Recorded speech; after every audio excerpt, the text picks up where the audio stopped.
Hari ni kita cari baung lagi. Tengok air macam okey. Tengoklah ikan nak makan ke tak nak makan kan. Okey. Jom. Ada. Sangkut. Lepas. Alhamdulillah dia. Tu dia. Bismillahirrahmanirrahim. Alhamdulillah. Rezeki yang pertama.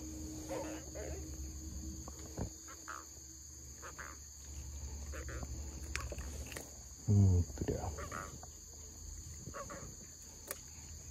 Bawang kuning. Ada.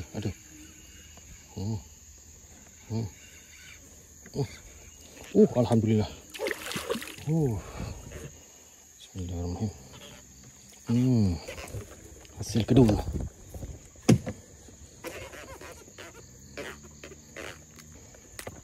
Tu dia.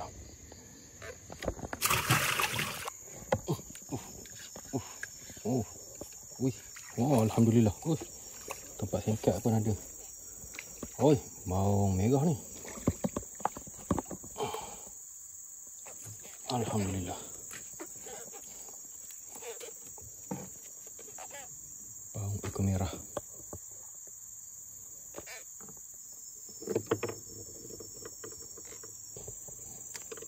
Tu dia.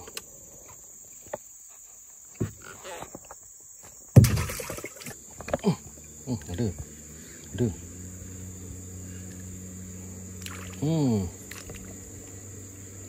Sedang.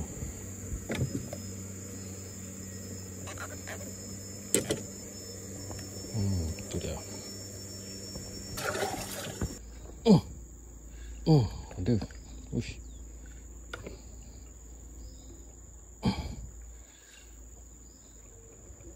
Alhamdulillah. Ada. Ada saiz. Bismillahirrahmanirrahim.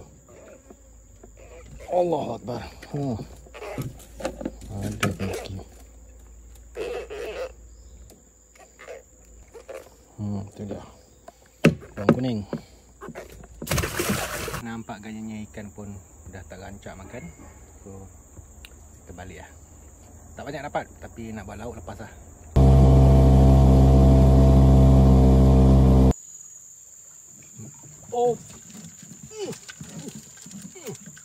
Alah, sengkup pula dah. Tak ada dah. Lepas. Sayang. Ada. Ada. Siapa cakap tak ada? Tada! Baung kuning. Live. Pandai ada buat lari tadi. Bawah apa? Bawah reba. Akhirnya keluar juga.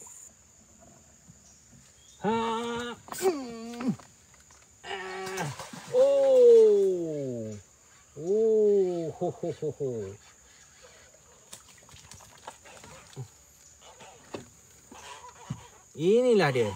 Baung kuning. Jaga-jaga.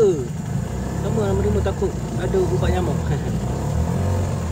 Bang, cepat mancing baung yang paling berjarak apa?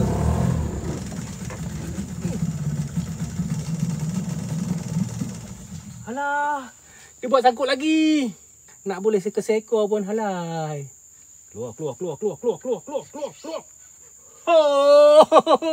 Alah, sikitnya kena. Alah.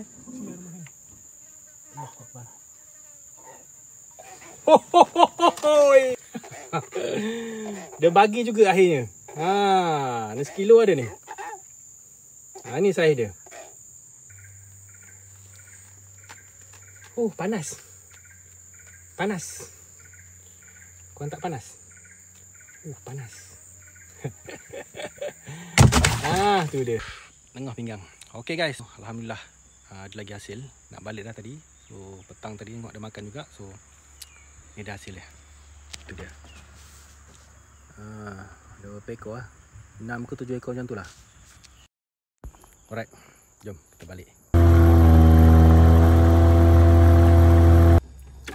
Ni dalam sekilo lebih lah.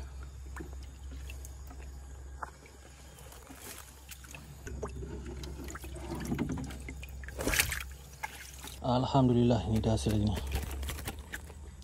Ada 8 ekor. So ada orang tempah. 2 ekor. Mana? Besar ke mana? Datuk tu pun nak bagi juga bau tu 2 ekor. Ya dah. Buat apa? Tak apa. Semua dia dah cari tu. 3 ekor. Betul. Dah cukup dah tu. Berapa tu? Ini baki. Dengan sebelah tempah 2 ekor. So lebih tu buat masak. So yang besar ni jiran sebelah tempah. Ni bawang merah.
Satu je.